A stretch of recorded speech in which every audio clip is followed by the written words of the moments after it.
There comes a time in every human being's life when a silent question echoes in the mind. What if I'm wasting my life? For most people, this question arises right around the time they turn 30. It's as if an internal alarm goes off, shattering the illusion that we have infinite time to discover who we really are. If you've made it to this video, you've probably felt that internal click. Maybe you woke up one morning and realized that the years had gone by faster than you thought. Or maybe you looked in the mirror and saw someone who should be more fulfilled, happier, more complete. Here's a truth no one tells you: 73% of people report a significant existential crisis between the ages of 30 and 35. And do you know why? Because that's when reality hits home with full force. The games are over. Adulthood is no longer a distant fantasy. It's here, it's real, and it's definitive. But I have news for you: this crisis is not a curse. It is the greatest gift that life can give you. And over the next few minutes, I will unlock codes in your mind that have remained blocked for years. Codes that will completely transform the way you see time, relationships, your choices, and, most importantly, your own identity. Today you'll discover why Stoicism, the ancient philosophy that has guided emperors, warriors, and great thinkers, is especially powerful for those over 30. We'll explore 10 principles that aren't just pretty concepts, but practical tools for turning anxiety into action, distraction into focus, and regret into fuel for growth. By the end of this video, you won't be the same person you started watching. I promise you'll have a new perspective on what it means to live consciously, engage authentically, and build a legacy that truly matters. Get ready to question everything you believe about having time. Get ready to discover that your 30s aren't the end of anything, they're the beginning of everything. And get ready to leave here with a clear roadmap for the most important years of your life. Because the time has come to stop wasting time and truly learn how to live. Let's start with a calculation that will change your perspective forever. If you are 30 years old and will live to be 80, you have exactly 18,250 days left. Sound like a lot? Now take away 8 hours of sleep each day. That leaves 12,166 days of waking.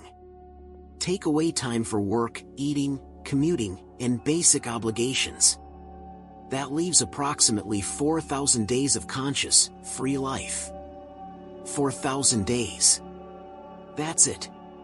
That's all you have to achieve your dreams, build meaningful relationships, make your mark on the world, and most importantly, become who you truly want to be.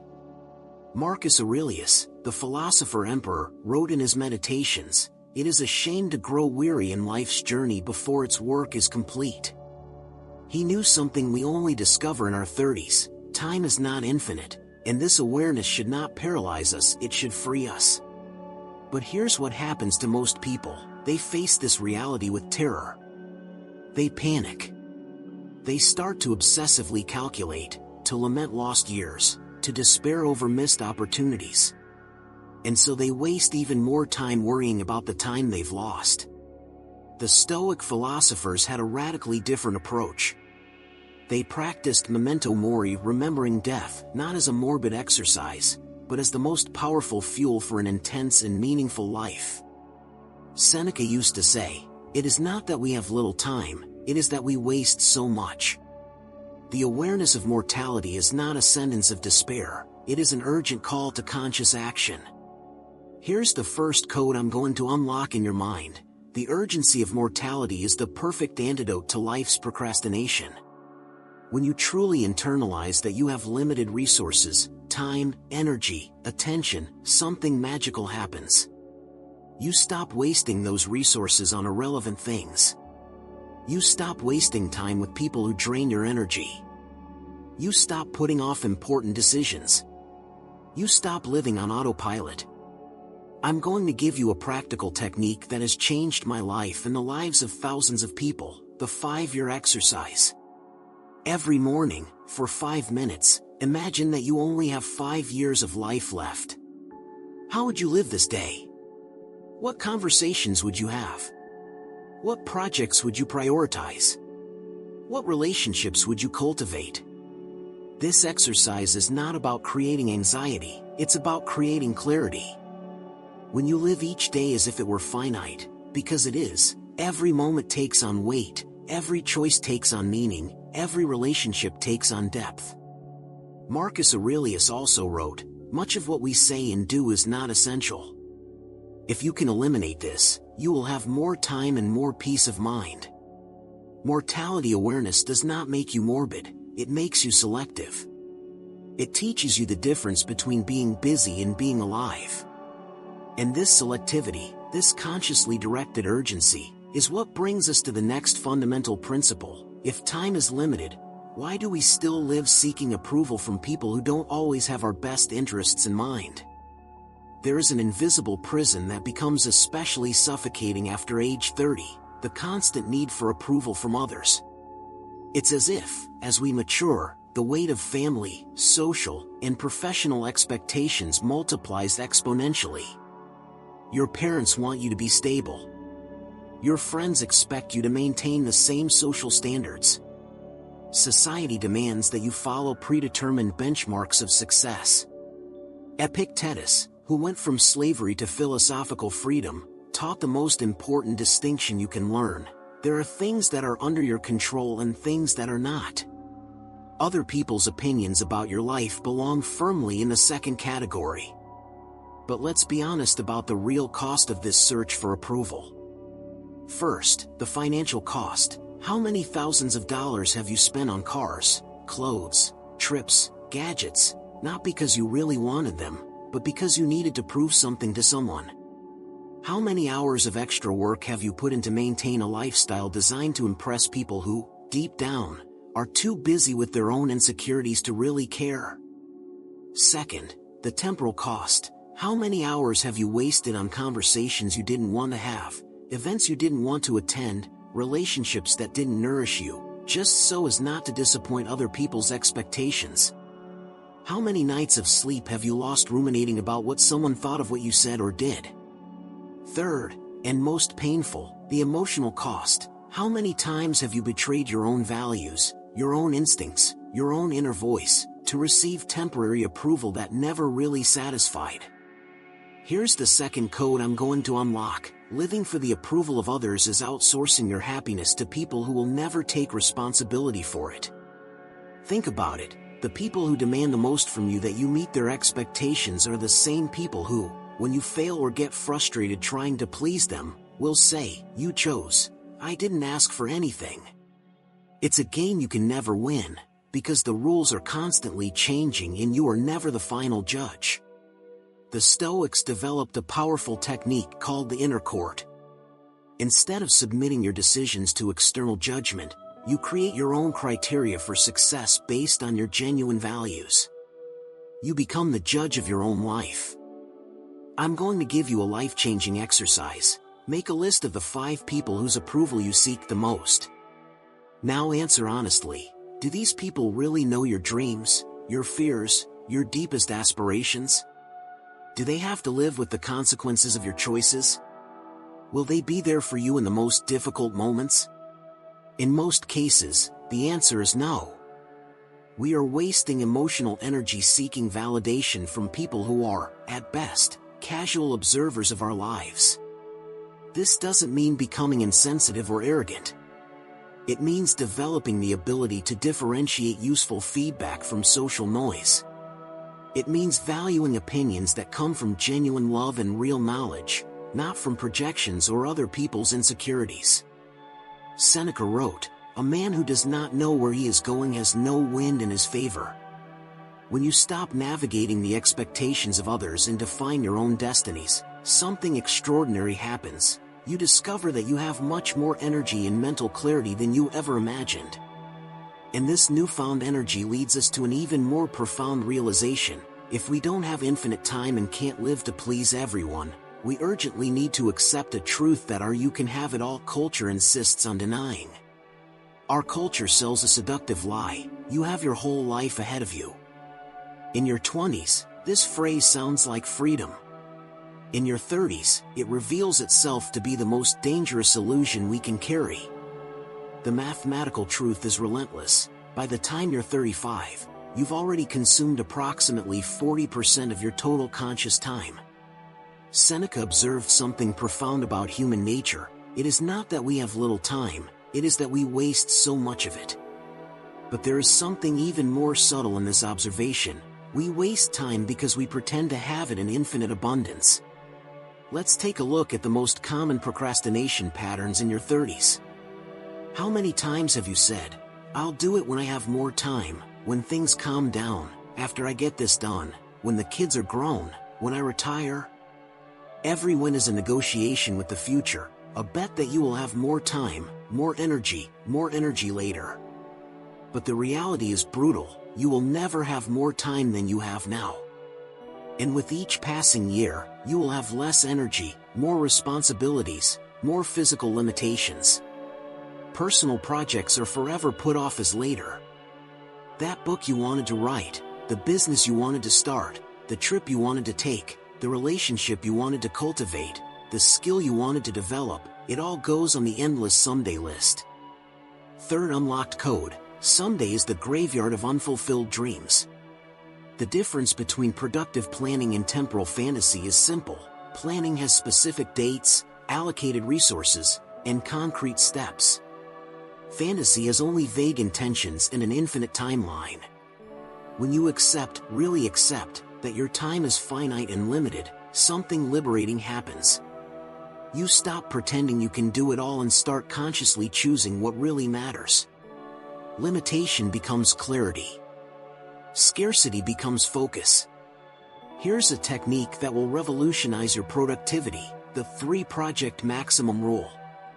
At any given time in your life, you can have a maximum of 3 main projects: 1 professional, 1 personal, and 1 growth project. Anything beyond that is a waste of energy. This rule forces you to make real decisions. You can't take a language course and learn the guitar and start a gym and write a blog and develop an app. You have to choose. And choosing hurts, but choosing sets you free.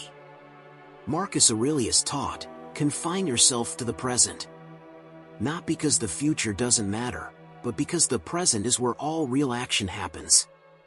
Every future you want to create depends on the choices you make today, right now, in this moment.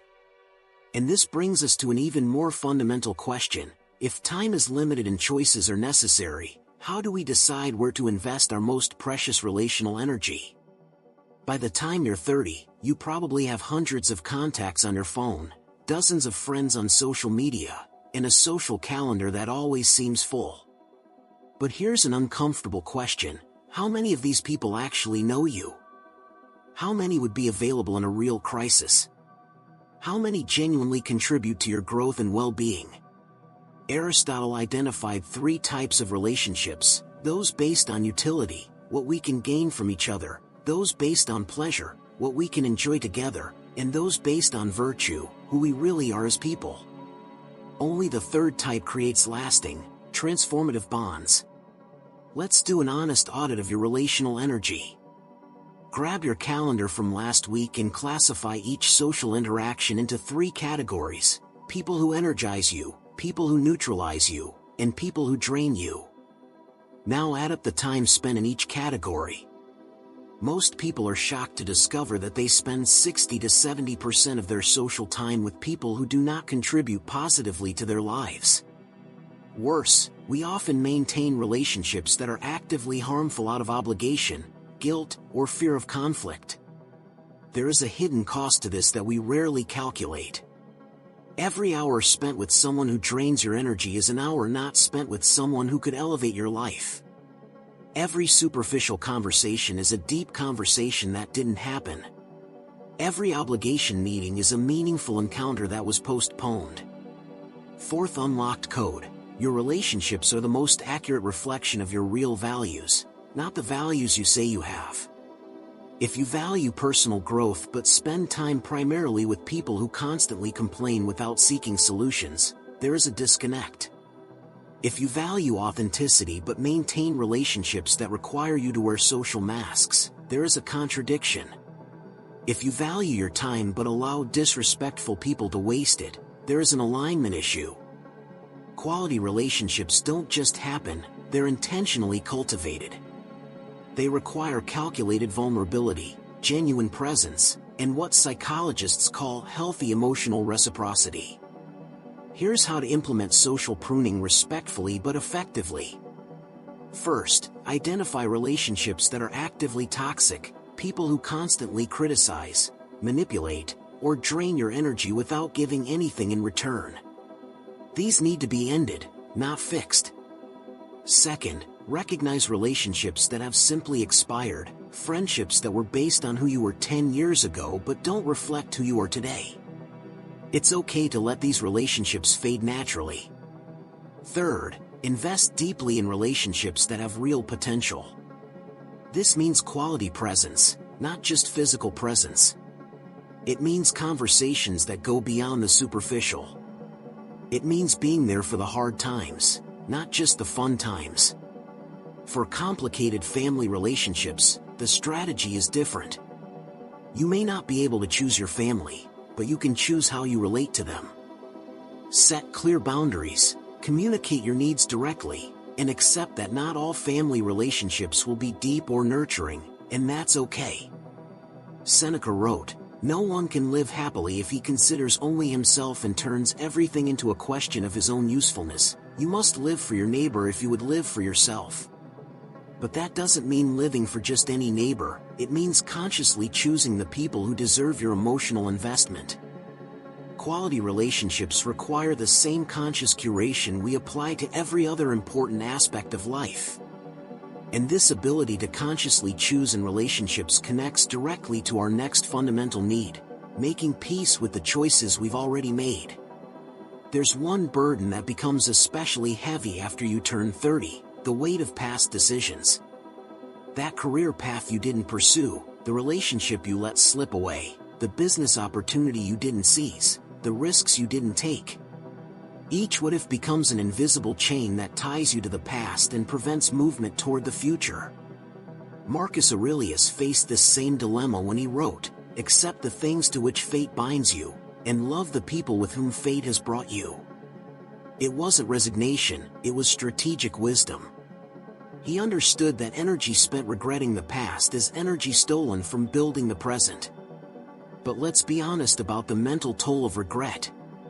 Neuroscience studies show that ruminating on past decisions activates the same areas of the brain associated with physical pain. Carrying around regret literally hurts. Worse yet, regret is a thief of cognitive energy. When part of your mental processing is constantly occupied with reliving and reprocessing situations that can no longer be changed, you have less capacity available for current decisions, future planning, and genuine presence in relationships. This creates a vicious cycle. The more energy you spend regretting past choices, the less energy you have to make good choices in the present, which leads to more regrets in the future. Fifth code unlocked. Regret is information disguised as punishment. Every wrong decision you've ever made contained valuable information about your values, your limits, your capabilities, and the world around you. The mistake wasn't making the decision, it was failing to learn from it and continuing to carry the emotional burden. Here's a revolutionary perspective. You couldn't have made different decisions with the information, emotional maturity, and circumstances you had at the time. You did the best you could with the resources you had. Judging your past self with your current knowledge is fundamentally unfair. I'm going to give you a powerful technique called gratitude archaeology. Take a decision that you consider a serious mistake and do this exercise. List 3 things you learned from this experience. Identify 2 ways this experience has strengthened you. Recognize an opportunity that arose indirectly from this failure. Find a person you met or a skill you developed through that experience. In most cases, you will find that your worst decisions were responsible for some of your current best qualities, most important relationships, or most meaningful opportunities. There is a crucial difference between taking responsibility and carrying guilt. Responsibility says, I made this choice, I learned from it, and now I use that learning to make better choices. Guilt says, I made this choice, I am a terrible person, and I deserve to carry that burden forever. The first is constructive and future-oriented. The second is destructive and stuck in the past. And this ability to integrate past experiences without being imprisoned by them prepares us for the next fundamental challenge: how to use all this clarity and maturity to define non-negotiable principles that will guide our future choices. In your 20s, you probably inherited your values from family, school, culture, friends. By your 30s, you've had enough experience to question that inheritance and consciously choose the values that truly resonate with who you've become.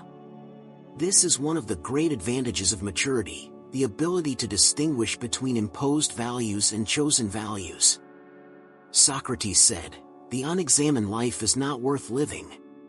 But here's what he didn't say: an examined life without clear principles is chaotic. It's not enough to question everything, you need to come to practical conclusions about what really matters.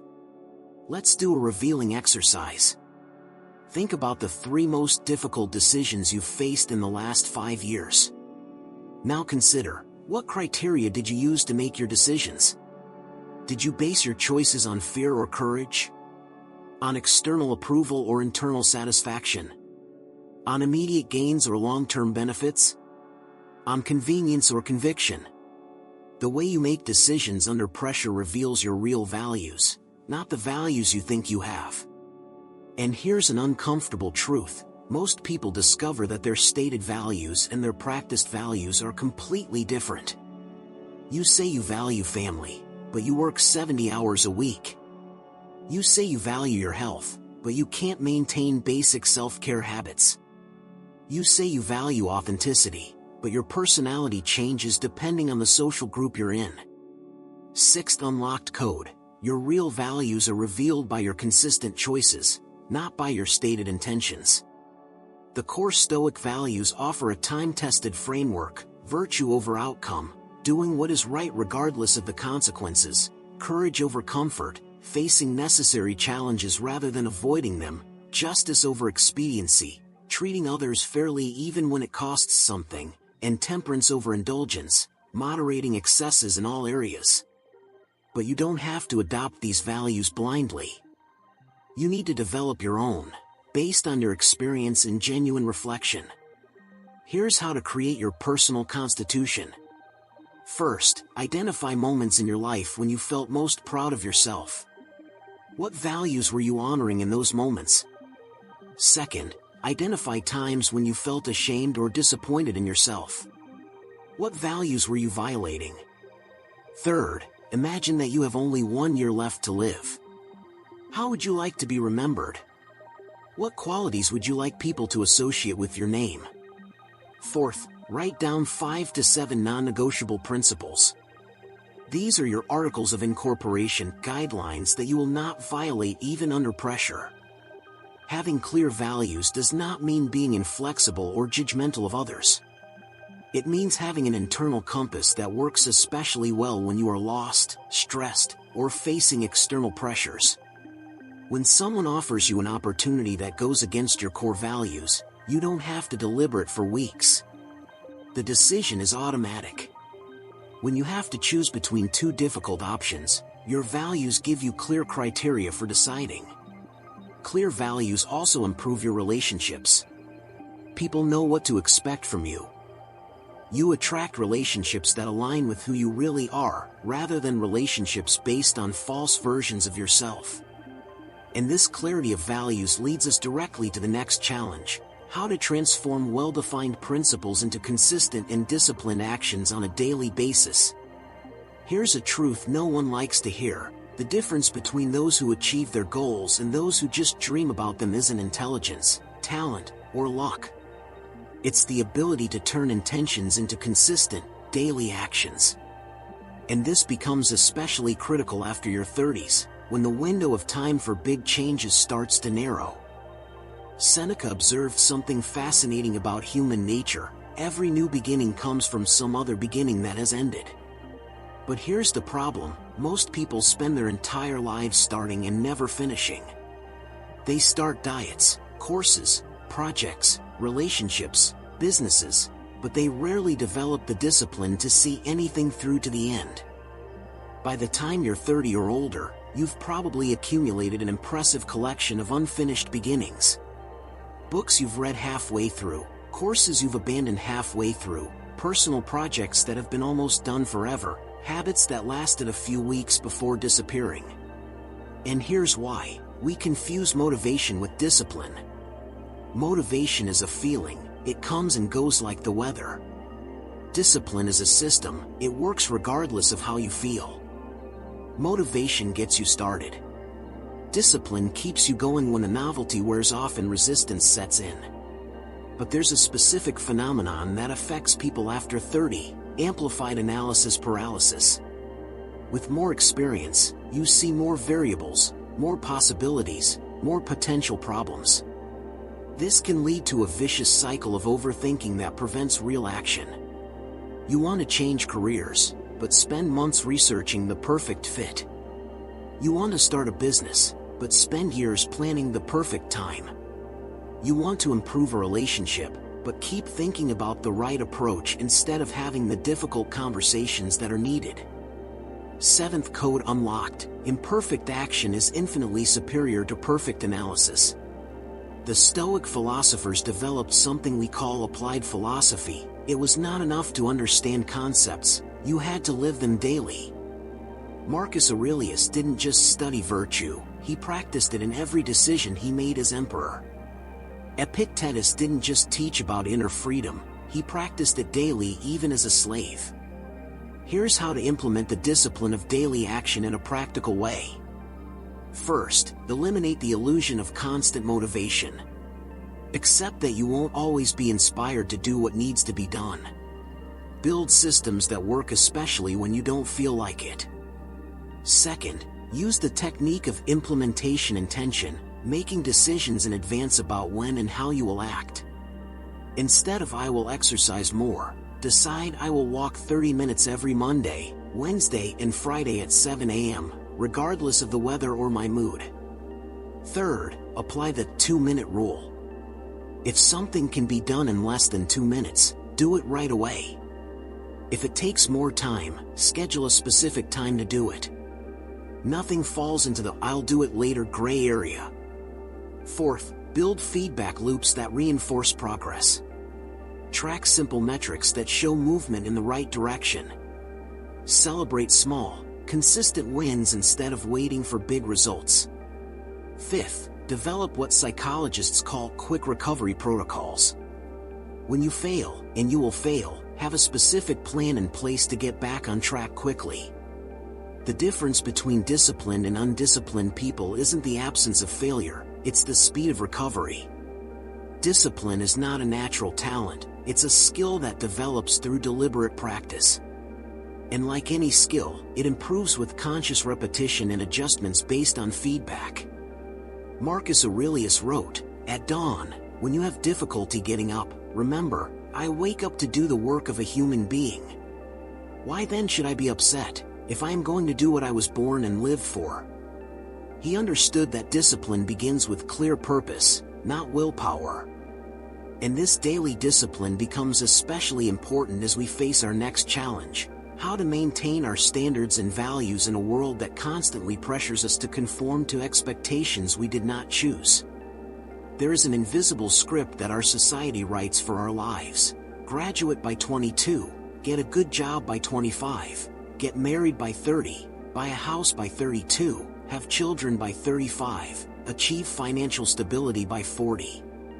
As if life were a production line with mandatory checkpoints at specific ages. In your 30s, this pressure intensifies dramatically. Every family gathering becomes an unofficial interrogation about your progress towards socially acceptable milestones. Every Instagram post from acquaintances buying houses, announcing engagements, or sharing photos of their children can trigger deep-seated anxiety about being behind in life. But here's a truth that few people admit: these milestones are completely arbitrary. They were created in an era when people lived shorter lives, worked for the same company their entire lives, and had far fewer life options. Applying a timeline from previous generations to your current reality is like using a 1950s map to navigate a modern city. Epictetus taught something revolutionary: no man is free who is not master of himself. This includes being master of your own definitions of success, your own timelines, your own criteria for a life well lived. Think about it. Who decided that getting married at 35 is late? Who determined that having children after 30 is risky emotionally? Who determined that changing careers after 35 is unstable? In most cases, these are people who made these decisions at different times, under different circumstances, and are often projecting their own insecurities onto their choices. 8th unlocked code: living according to other people's timelines is guaranteeing a second-hand life. The pressure of societal milestones becomes especially toxic when you internalize expectations that aren't even yours. You feel anxious about not buying a house, but you've never really questioned whether you want to be a homeowner. You feel pressure to get married, but you've never honestly examined whether marriage aligns with your current values. You feel guilty about not having children, but you've never had a deep conversation with yourself about parenthood. Here's how to develop healthy immunity to social pressure. First, practice what the Stoics called premeditation of evils. Imagine people's reactions when you don't meet their expectations. Accept in advance that some people will be disappointed, confused, or even critical. This lessens the emotional impact when it happens. Second, develop standard responses to intrusive questions. When are you getting married? When are you having kids? Why haven't you bought a house yet? Have ready-made phrases that politely but firmly close the subject. Third, intentionally surround yourself with people who are building unconventional lives or who respect choices different from yours. Diversity of life models reduces the pressure to conform. Fourth, remind yourself regularly that the people who pressure you the most are often trying to validate their own choices through your compliance. When someone insists that you should do X because it's the right thing to do, they're often saying, "I did X and I need to believe that it was the only valid option." Real freedom is not doing what you want, it is consciously choosing what you want based on your values, not the expectations of others. And this freedom of choice leads us to a crucial skill that becomes increasingly important with age: the ability to say no with conviction and clarity. One of the cruelest ironies of adulthood is that the more skilled you become, the more opportunities come your way, and the harder it becomes to say no. By your 30s, you've probably developed skills that make other people want your time, energy, and attention. This should be a blessing, but it often becomes a curse in disguise. Invitations to interesting projects, requests for quick favors, can't miss opportunities, important social engagements, each individually seems reasonable. Collectively, they fragment your attention and dilute your energy to the point where you're constantly busy but rarely productive, always engaged but never fulfilled. Seneca observed, "Nothing is yours if you belong to everyone." And here's what he meant: when you can't say no, your life becomes public property. Other people decide how you spend your time, where you direct your energy, and which projects get your attention. But there's a deep fear behind the difficulty of saying no, the fear of missing out on opportunities, disappointing people, or being seen as uncooperative. Especially after your 30s, when you're establishing your professional and personal reputation, every no seems to carry the weight of potential consequences. 9th code unlocked: your ability to say no determines the quality of your yes. Think about it. When you say yes to everything, your yes loses meaning. When you accept every invitation, your presence becomes common. When you are available for every project, your priority projects lose priority. On the other hand, when you're selective with your yes, they carry real weight. When people know you only accept projects that truly matter to you, your engagement signals quality and genuine commitment. Here's how to implement unconscious strategically. First, develop clear criteria for quick decisions. Before any opportunity comes up, define your parameters. What types of projects align with your goals? What time investment can you realistically make? What types of people do you want in your network? Second, use the 24-hour rule for non-urgent decisions. The pressure to respond immediately often leads to yes that you later regret. Say, I need to check my schedule and get back to you tomorrow. Third, have scripts ready for saying no gracefully. Thanks for thinking of me, but I can't commit to the quality this deserves at this time. That sounds fantastic, but it conflicts with my current commitments. I'm honored to be asked, but I need to stay focused on my main projects. Fourth, remember that saying no to one thing is saying yes to another. Every project you turn down frees up time and energy for projects that really matter. Mastering the unconscious doesn't make you antisocial or uncooperative. It makes you selective and intentional. And this intentionality brings us to the final and most transformative principle: how each day of your life can contribute to something bigger than yourself. The word legacy often conjures up grandiose images, monuments, fortunes left to heirs, scientific discoveries, immortal works of art. But here's a perspective that can completely transform how you live each day. Your legacy isn't built on grand, one-off gestures. It's built on small, daily contributions that, over time, create ripples of impact that extend far beyond your lifetime. Marcus Aurelius, one of the most powerful men in history, did not build his legacy through military conquests or imperial decrees. He built it through daily reflections on how to be a better person, personal notes that he never intended to publish, but that today influence millions of people 2,000 years later. The question is not whether you will leave a legacy, everyone does. The question is whether your legacy will be conscious or accidental, constructive or destructive, aligned with your values or just the result of random impulses. By the time you're 30 plus, you've probably realized that you're not going to discover a cure for cancer, you're not going to invent the next big technology, you're not going to become a global celebrity. And that's perfectly okay. Because real legacy isn't about fame or recognition, it's about genuine contribution to the fabric of the human experience. 10th Code Unlocked. Your legacy is not what you achieved, it's who you became in the process of achieving it. Think about the people who have had the biggest impact on your life. They probably weren't celebrities or famous historical figures. They were teachers who believed in you, mentors who shared wisdom, friends who were there when you were struggling, parents who modeled character, colleagues who challenged your thinking. These people built legacies through seemingly small actions, genuine conversations, consistent example, authentic presence, timely encouragement, honest but compassionate feedback. Now imagine the multiplier effect of this. Every person you positively influence takes something of your wisdom, your character, your perspective into their own relationships. They pass on lessons they've learned from you, apply principles you've modeled, replicate behaviors you've demonstrated.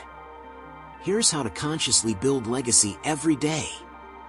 First, ask yourself daily, how can I contribute today?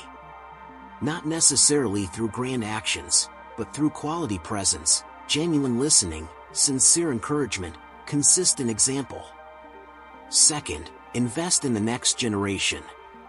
Mentoring doesn't just happen in formal programs, it happens in every interaction with people younger than you. Share lessons you've learned, mistakes you've made, perspectives you've developed. Third, document your journey. Not to become famous, but to create reference points for your own growth and possibly useful insights for others. Write, create, share your authentic human experience. Fourth, build systems that continue to function without you. Whether it's a company, a family, an organization, or just a circle of friends, leave structures and cultures in place that foster growth and well-being even in your absence. Marcus Aurelius wrote, "What does not benefit the hive cannot benefit the bee." Your legacy is not separate from the common good, it is your contribution to it. And this brings us to the final synthesis of everything we have explored: how to integrate all these principles into a coherent and transformed life. If you've made it this far, you're no longer the same person who started this video.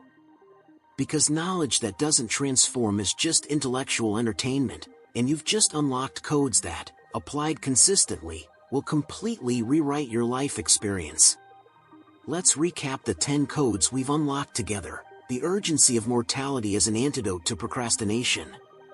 The freedom that comes from stopping outsourcing your happiness to others. The clarity that emerges when you accept that someday is where dreams will die. The energy you regain when you choose quality relationships over quantity. The peace you find when you stop carrying regrets as punishment. The direction you gain from defining non-negotiable values. The transformation that happens when discipline replaces motivation. The authenticity that blossoms when you stop living someone else's timeline. The power you discover when you use no strategically. And the purpose that emerges when you consciously build a legacy every day. But here's the most important truth: transformation doesn't happen through understanding, it happens through application. You can understand every principle we've discussed perfectly and continue living exactly as you did before. Or you can choose a code, implement it this week, and begin to experience real change. My proposal is simple: choose the principle that resonated most with you today. Not all 10, just one. And for the next 7 days, consciously apply it to every relevant decision you face. If you chose urgency of mortality, practice the 5-year exercise every morning. If you chose freedom from the approval of others, implement the inner court. If you chose quality relationships, do your social audit and take concrete action. 1 week of conscious application of one principle is worth more than a year of passive theory on 10 principles. At 30 plus, you have something you didn't have at 20, enough experience to recognize real wisdom when you find it, and enough urgency not to waste time on concepts that don't work in practice. You have no time to waste, but you have a lifetime to gain. Transformation begins now, with the next decision you make. Welcome to the second half of your life, the conscious half. If you liked the video, subscribe to our channel and turn on notifications to receive a notification whenever a new video is released. See you next time.